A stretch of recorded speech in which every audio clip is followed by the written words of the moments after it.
Hello दोस्तों, स्वागत है आप सभी का एक बार फिर से आपके अपने यूट्यूब चैनल कॉम्पिटिटिव फंडा पर। तो दोस्तों, आज मैं आप सभी को डॉक्यूमेंट वेरिफिकेशन में कौन कौन से डॉक्यूमेंट लेके जाने हैं उसके बारे में जानकारी देने वाला हूं।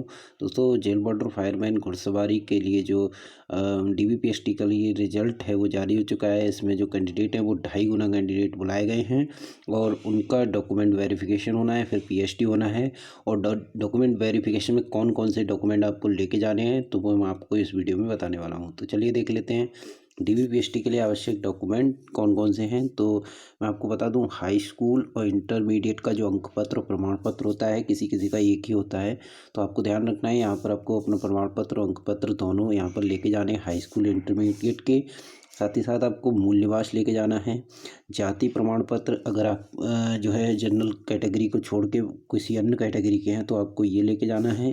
साथ ही साथ आपको आधार कार्ड सभी को लेके जाना है। नवीनतम फ़ोटो यानी 10 से 15 फ़ोटो अपने नए खिंचवा कर लेके जाने हैं। और साथ ही साथ आपको बता दूं, ये मूल निवास और जाति प्रमाण पत्र है दोस्तों, वो पुराना वाला ही लेके जाना है जो कि 1 अप्रैल 2018 से लेके 24 फरवरी 2019 के बीच का है। यानी ये दोनों डेट इंक्लूडेड हैं। इन डेट से बीच का जो भी मूल निवास प्रमाण पत्र और जाति प्रमाण पत्र आपने लगाया था वही आपको यहाँ पर लगाना है, ठीक है। और कोई भी नया नहीं बनवाना, वही सारे आपको डॉक्यूमेंट चाहिए। साथ ही साथ आपको बता दूं, कुछ और डॉक्यूमेंट हैं, जैसे भूतपूर्व सैनिक संबंधी कोई भी दावा पेश करता है तो उनका प्रमाण पत्र, या फिर स्वतंत्रता संग्राम सेनानी आश्रित है उससे संबंधित जो भी प्रमाण पत्र होते हैं वो, और होमगार्ड से संबंधित प्रमाण पत्र। साथ ही साथ अधिमानी अहर्ता, अगर आप कोई भी सर्टिफिकेट है जैसे कि ओ लेवल का आपके पास ड्वेक नॉयलेट का, या फिर एनसीसी का बी सर्टिफिकेट है, या फिर प्रादेशिक सेवा में 2 वर्ष का आपने सेवा किया है तो वो सारे उसके सर्टिफिकेट हों, जैसे कि एनओसी वगैरह होते हैं, या फिर वहाँ से सेवा काल का जो भी प्रमाण पत्र होता है वो सारे प्रमाण पत्र आपको लेके जाने हैं। आप एक बार और देख लीजिए, ये डॉक्यूमेंट हैं आपके हाई स्कूल की मार्कशीट, इंटरमीडिएट की मार्कशीट आपके पास, मूल निवास, जाति प्रमाण पत्र, आधार कार्ड, नवीनतम फोटो। साथ ही साथ आपको भूतपूर्व और स्वतंत्रता संग्राम सेनानी, होमगार्ड और अधिमानी अहर्ता संबंधी जितने भी डॉक्यूमेंट हैं वो सारे आपको लेके जाने हैं।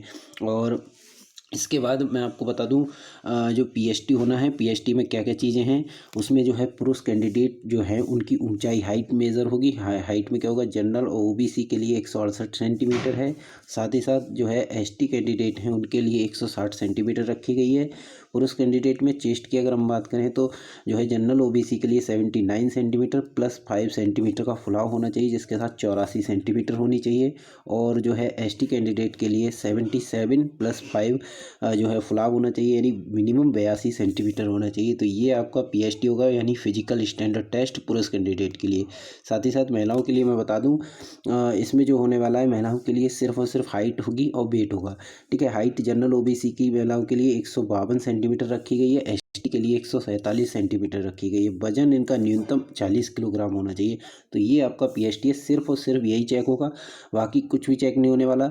कुछ लोग कमेंट कर रहे हैं कि जैसे आइज़ वगैरह ये सारी टेस्टिंग ये अभी नहीं होती, ये मेडिकल में टेस्ट होती है, ठीक है। तो ये अभी चेक नहीं होंगी। और कुछ चीज़ें आपको मैं क्लियर कर दूं कि लोगों को डेट को लेकर कन्फ्यूजन है, तो डीबीपीएसटी का जो डेट है दोस्तों वो रहने वाली है 12 मार्च से 19 मार्च। आपके पास आपका लिस्ट में नाम आया होगा, उसके सामने आपका जो पुलिस लाइन है और आपकी डेट है वो सारी लिखी हुई आई होगी। जोन वाइज रखा गया है, ठीक है। जोन के अकॉर्डिंग सबको जोन में जो है रिजर्व लाइन में जाकर आपका डीबीपीएसटी होना है। और बस मेरठ के जो पुरुष कैंडिडेट हैं उनका बरेली के अंदर होना है, उनका बरेली में डीबीपीएसटी होगा। महिला जितनी भी हैं उनका क्या होना है, वहीं मेरठ में ही होना है, क्योंकि वहाँ कैंडिडेट ज़्यादा सिलेक्ट हुए हैं मेरठ के अंदर, इसलिए यहाँ पर ऐसा किया गया है। साथ ही साथ आपको बता दूँ, पीईटी जो है आपका 22 मार्च से प्रारंभ होगा। होगा क्या, अगर आपका जिस भी डेट में आपका डीबीपीएसटी है उस डेट में आपका डीबीपीएसटी हो जाएगा।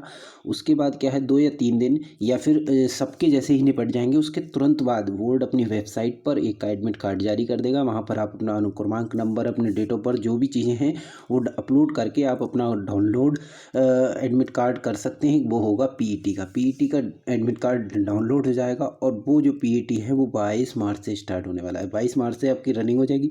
अब हो सकता है आपका 22 तारीख को हो जाए रनिंग, हो सकता है 23 तारीख को हो जाए। तो देखिए अब समय ज़्यादा नहीं बचा है ठीक है। तो आपको क्या है 10 से 15 दिन का समय है, आप रनिंग की तैयारी कर दीजिए बिल्कुल अच्छे से। आपका किसी भी दिन 22 तारीख से मान के चलिए, आपको 22 तारीख को ही पीएटी होगा। हो सकता है 1-2 दिन आगे पीछे हो जाए, ठीक है। तो डेट और शिफ्ट और टाइमिंग जो भी होगी आपको एडमिट कार्ड में ही पता चलेगी। तो आपके पास ज़्यादा समय नहीं है, आपको अलग से कोई समय नहीं मिलेगा रनिंग के। तो डेली सुबह शाम आप रनिंग स्टार्ट कर दीजिए। कुछ बड़ी चीज़ें हैं जो लोगों को लेके कन्फ्यूजन है कि मेरा कट ऑफ इतना है, तो क्या मेरा फाइनली सिलेक्ट होऊंगा या नहीं होऊंगा। तो देखिए ये सारी चीज़ें आप बिल्कुल इग्नोर करिए। आपका अगर नंबर जो भी हैं, आपके 82 नंबर हैं, 80 नंबर हैं, जो भी हैं, अब वो मैटर नहीं करता। आपका नंबर आ गया है, आपको रनिंग की तैयारी करनी चाहिए। तैयारी करनी चाहिए। उसमें होता क्या है, बहुत सारे जो हाई स्कोरर कैंडिडेट होते हैं, हाई स्कोरर जो कैंडिडेट होते हैं, उनका क्या होता है, फाइनली वो रनिंग में पास नहीं हो पाते। इस वजह से जो है लो स्कोरर का क्या होता है, फाइनली मेरिट में सिलेक्ट हो जाते हैं। तो इन चीज़ों को आप बिल्कुल इग्नोर करिए कि आपके नंबर कम है, आपका फाइनली सिलेक्शन होगा या नहीं होगा। चीज़ें कुछ और है भर्ती की प्रक्रिया से संबंधित, जो मैं आपको बता दूं। जैसे कि कुछ लोगों को ये भी कन्फ्यूजन है कि क्या अभी डीएवीपीएसटी पहले होगा या रनिंग होगा। तो ठीक है, मैं आपको बता दूं। देखिए भर्ती की प्रक्रिया थी, पहले रिटन एग्जाम था, उसके बाद लिस्ट जारी हुई। इसमें जो कैंडिडेट हैं वो 2.5 गुना बुलाए गए, 2.5 गुना कैंडिडेट बुलाए गए, ये मान के चलिए, ठीक है। जितनी भी भर्ती है उससे 2.5 गुना। उसके बाद आपका डीबीपीएसटी होना है। डीबीपीएसटी के बाद आपका मानक टेस्ट यानी पीएसटी होना है। तो पहले आप जैसे ही पुलिस लाइन में जाएंगे तो आपका होगा क्या, वहाँ डॉक्यूमेंट वेरिफिकेशन होगा, आपके सारे डॉक्यूमेंट चेक किए जाएंगे, ठीक है।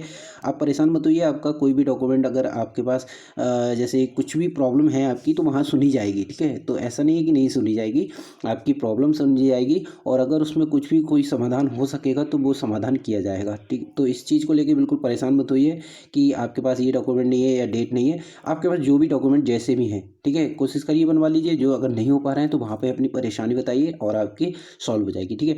तो डीबीपीएसटी आपका हो जाएगा। उसके बाद आपको फिजिकल स्टैंडर्ड टेस्ट होगा, ठीक है। इसमें क्या होगा, आपका मानक चेक होगा, आपकी हाइट चेक होगी, आपका वेट, महिलाओं के लिए वेट चेक होगा, और पुरुष के लिए जो चेस्ट है वो चेक होगा, ठीक है। तो यहाँ पर ये सारी चीज़ें चेक होने के बाद आपको सिलेक्ट कर दिया जाएगा, मतलब आपको तुरंत ही लिस्ट जारी हो जाएगी वहीं पे, और कौन कौन लोग सिलेक्ट हैं। लगभग जो सिलेक्ट होंगे आपको खुद ही पता चल जाएगा। हाइट में जो कम रह जाएगा या जो भी होगा, तो वो वहाँ पर पूरी कोशिश करते हैं, ठीक है, पूरी कोशिश करते हैं कि आपको पूरे के पूरा आपका, अब बहुत ज़्यादा ही आपका कम है तो प्रॉब्लम हो सकती है, ठीक है। और अगर वहाँ पर आपको अगर कहीं पर भी रिजेक्ट किया जाता है पीएचडी के दौरान, तो आप तुरंत ही क्लेम कर सकते हैं। क्लेम करने के बाद आपको जो है तुरंत ही वहाँ पर दोबारा से उसका आपका टेस्ट होगा, यानी फिजिकल स्टैंडर्ड टेस्ट, दोबारा मानक चेक किए जाएंगे। अगर फिर भी रहते हैं तो प्रॉब्लम हो सकती है। उसके बाद कुछ नहीं, फाइनली रिजल्ट जारी होने के बाद आपको एडमिट कार्ड जारी हो जाएंगे पीईटी के 1 या 2 दिन के बाद, और फिर उसको आपको रनिंग देनी है, ठीक है। रनिंग के लिए आपको तैयारी बिल्कुल करते रहना है। रनिंग आपकी 22 के बाद कभी भी हो सकती है, यानी 22 तारीख से आपको कभी भी रनिंग के लिए बुलाया जा सकता है। तो इसके लिए बिल्कुल प्रिपेयर रहिए। और ये सारी चीज़ें हैं, आप देख लीजिए एक बार फिर से, ये डॉक्यूमेंट वगैरह और ये पीएचडी चेक कर लीजिए क्या क्या चीज़ें हैं और कौन कौन से डॉक्यूमेंट आपको लेके जाने हैं। ये सारे डॉक्यूमेंट हैं। साथ ही साथ डॉक्यूमेंट आपको बता दूं कि जो आपके मूल्यवास और जाति प्रमाण पत्र हैं, ठीक है, वो आपके 1 अप्रैल 2018 से 24 अप्रैल फरवरी 2019 के बीच के होने चाहिए, ठीक है।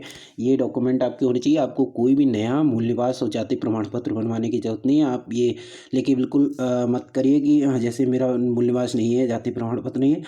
बाकी साथ ही साथ अगर आपको कोई भी प्रॉब्लम है और इससे डॉक्यूमेंट से रिलेटेड कोई भी आपको क्वेरी है, तो आप हमें कमेंट करके पूछ सकते हैं। पर अगर आपके पास ये डॉक्यूमेंट नहीं है, साथ ही साथ एक चीज़ और बता दूं, इनकी आपको फ़ोटोकॉपी लेके जानी है। कम से कम 2 से 3 कॉपी बनवा लेना, ठीक है। और हाँ, इनको राजपत्रित अधिकारी के द्वारा अटेस्टेड वैसे होता है, लेकिन सेल्फ अटेस्टेड भी चल जाता है, ठीक है। अगर आप करवा सकते हैं तो करवा लीजिए वहाँ, वरना सेल्फ अटेस्ट भी आपका चल जाएगा, ठीक है। तो ये सारी चीज़ें हैं।